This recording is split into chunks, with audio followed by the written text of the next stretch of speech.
Hi friends, இன்றைக்கி நம்ம யாரை பற்றி பார்க்க போகிறோன்னா பாரதியாரை பற்றி தான். முறுக்கு மீசை பாரதியின் நம் மக்களின் ஆங்கிலேயரின் அடிமைப்பட்டிருந்த காலத்தில் மக்களின் அறியாமையை போக்குவதற்கும் விடுதலை உணர்வை வளர்ப்பதற்கும் அரும்பாடுபட்ட மகாகவியின் தேசப்பற்றை நாம் இன்று பார்க்கலாம். தமிழுக்கு தொண்டாற்றிய பல போராட்ட வீரர்களின் பாரதியும் தனக்கென ஒரு தனி இடத்தை பிடித்துள்ளார் என்றோ கூறலாம். இவர் சுதந்திர போராட்ட வீரர் எனவும் கூறலாம்.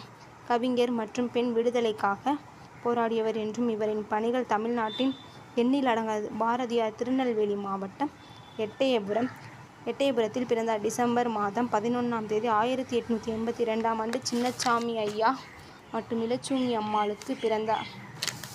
அவரது இயற்பெயர் சுப்பிரமணியன் என்பதாகும். பிள்ளை பருவத்திலே அவருக்கு கவிதை எழுதுவதில் ஆர்வம் 11வது வயதில் அவரது கவித்திறமையினால் எட்டயபுர மன்னனின் பாராட்டை பெற்றார். மேலும் அவருக்கு சுப்பிரமணியன் பாரதி என்ற புனைப்பெயரும் கிடைத்தது. அவர் 15வது வயதில் செல்லத்தம்மாள் என்பவரை மணந்தார். பிறகுதான் அத்தை ஊரான விசாரணசேனையில் ஆங்கிலம் மற்றும் ஹிந்தி கல்வி பயின்று தேர்ச்சி பெற்றார். அங்குதான் தலப்பாகை அணியும் பழக்கம் உருவானது. 20ஆம் நூற்றாண்டில் விடிவெள்ளி, புதுமை கவிஞர், தேசிய கவி, மகாகவி என பல சிறப்பு பெயர்களை உடையவர். கண்ணன் பாட்டு, குயில் பாட்டு, பாஞ்சாலி சபதம் போன்ற பல கவிதைகளையும் இயற்றியுள்ளார்.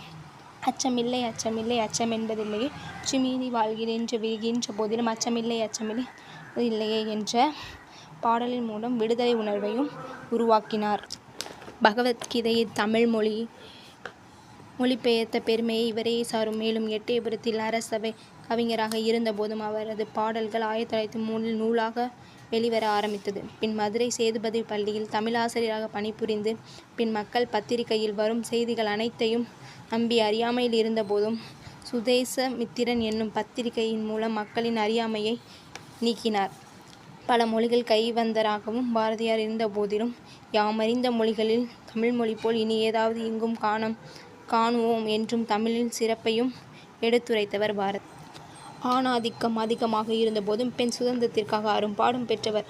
அதாவது பெண்கள் படிக்கக்கூடாது, குழந்தை திருமணம், வரதட்சணை கொடுமைகள் போன்றவற்றிற்கு பெண்களுக்கு விடுதலை கும்மி என்ற நூலையும் ஏற்றி அதில் எட்டய பெண்களை தொடுவது தீமை என்று எண்ணி இருந்தவர் மாய்ந்து விட்டார் என்று பாடியுள்ளார். அடுப்பூதும் பெண்களுக்கு படிப்பதற்கு என்ற கேள்வி கேட்க மறுத்தவர்கள் பதிலடி கொடுத்தார்.